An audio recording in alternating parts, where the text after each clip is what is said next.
prendre... Écoutez les voix qui vous critiquent, monsieur le ministre et mes chers collègues. Écoutez-les, non seulement les nôtres, mais elles viennent de vos rangs.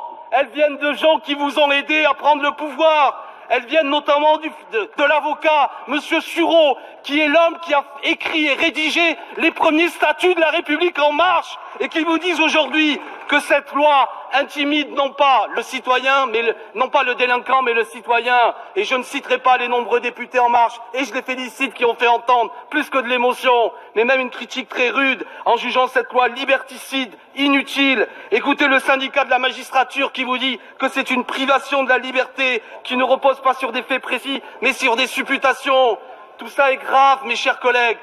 Vous avez été élus au second tour, pour l'essentiel, car certains ont cru qu'en votant pour vous, on défendait les libertés fondamentales contre une candidate. Et vous faites aujourd'hui une sale besogne que beaucoup de gens n'auraient jamais imaginée à l'occasion du deuxième tour de l'élection présidentielle. Votre réforme de la justice s'en prend à la séparation des pouvoirs. Et votre loi vient aujourd'hui s'ajouter à cette longue liste qui a pour toile de fond un terrible bilan. Monsieur le ministre de l'Intérieur, vous feuilletez un journal pendant que je vous parle. Mais ce bilan, non, mais je vous en prie. Oui, moi je vous regarde. Continuez, monsieur le député.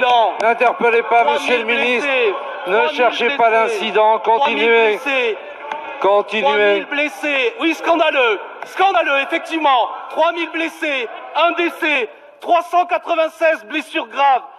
12 passants ont été blessés.